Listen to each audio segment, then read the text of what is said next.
Olá! Hoje a gente vai mergulhar nas ideias poderosas e até um pouco assustadoras do filósofo Thomas Hobbes.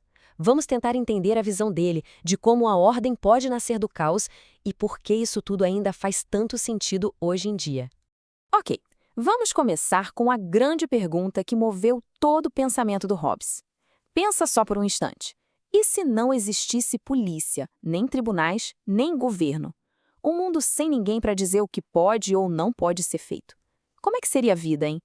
É um experimento mental bem radical, e a resposta de Hobbes para isso é a chave de toda a filosofia dele. Bom, para esse cenário hipotético, Hobbes deu um nome. Ele chamou de estado de natureza. É o nosso ponto de partida para sacar por que, na visão dele, a gente precisa e muito de uma autoridade política. Então, o que é isso exatamente? Basicamente, no estado de natureza, a liberdade é absoluta. Todo mundo pode pegar o que quiser, fazer o que der na telha, usar a força se precisar. Não existe certo ou errado, só o desejo e o poder de cada um. Parece libertador, né? Pois é, Hobbes diria que não tem nada de libertador nisso. E tá aí a descrição dele, com as próprias palavras tiradas da sua obra-prima, o Leviatã. Não é um conflito aqui ou ali, não. É um estado de guerra constante. É um medo o tempo todo, onde cada pessoa é uma ameaça em potencial para todas as outras. E as consequências dessa guerra sem fim são terríveis. Pensa bem, sem segurança, não tem como ter indústria, cultura, arte, nem mesmo amizades de verdade. A vida, como Hobbes descreve de um jeito tão forte, se torna uma luta miserável e, principalmente, muito breve pela sobrevivência.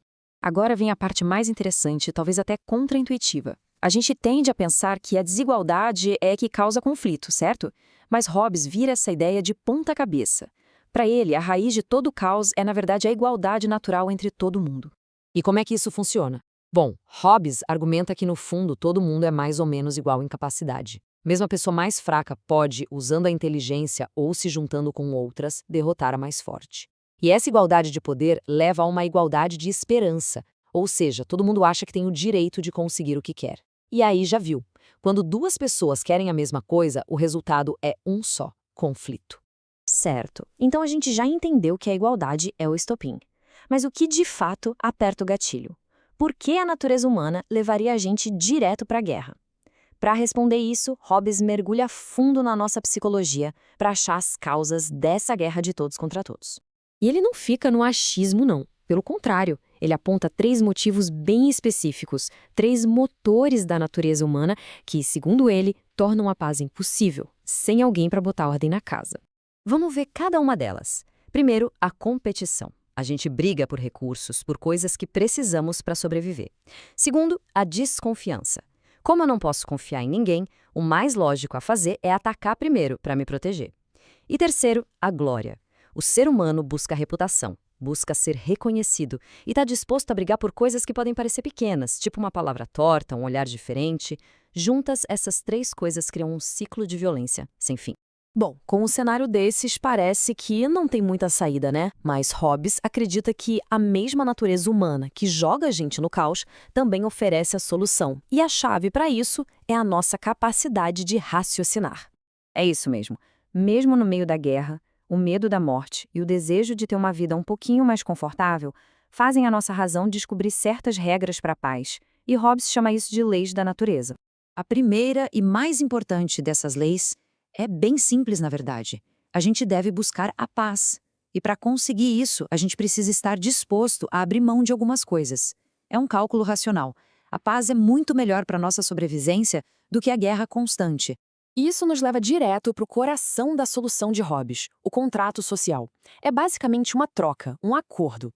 Cada pessoa concorda em abrir mão do seu direito a tudo, daquela liberdade absoluta de fazer o que quiser, em troca de uma coisa muito mais valiosa: segurança. Só que para esse contrato funcionar de verdade, não basta um aperto de mão. Precisa de alguém ou de alguma coisa com poder suficiente para garantir que todo mundo vai cumprir sua parte. E é aqui que nasce a figura mais famosa de Hobbes. O ponto crucial aqui, o pulo do gato, é que esse poder não pode ser fraco, não pode ser questionado. Se as pessoas puderem simplesmente desobedecer quando der na telha, a sociedade volta rapidinho para o estado de natureza. Então, para Hobbes, a única solução é um poder soberano, um poder forte e centralizado. E ele chama essa autoridade de Leviatã, que é uma referência a um monstro marinho gigante da Bíblia, um ser de poder imenso. O Leviatã é o Estado. Ele tem o monopólio da força e a sua principal função é essa: impor a ordem e proteger as pessoas umas das outras. O processo é bem lógico. Primeiro, as pessoas concordam em transferir seus direitos para esse poder soberano. Segundo, o Leviatã usa esse poder para criar e aplicar as leis, acabando com a guerra de todos contra todos. E terceiro, pronto, a sociedade civil foi criada e escapamos do estado de natureza. A teoria de Hobbes foi super radical na sua época e até hoje gera muito debate. Mas qual foi o impacto real disso tudo? Por que a gente ainda está aqui, séculos depois, falando sobre ele? A influência dele é gigantesca. Primeiro, ele tirou o Deus da jogada política, dizendo que o Estado é uma criação humana, um acordo racional e não um direito divino dos reis. Segundo, essa defesa dele da ordem e da estabilidade virou a base de muito do pensamento político que veio depois. E por fim, a própria ideia de um contrato social, sabe? Mesmo que outros filósofos, como Locke e Rousseau, tenham chegado a conclusões bem diferentes, foi Hobbes quem colocou essa ideia no mapa.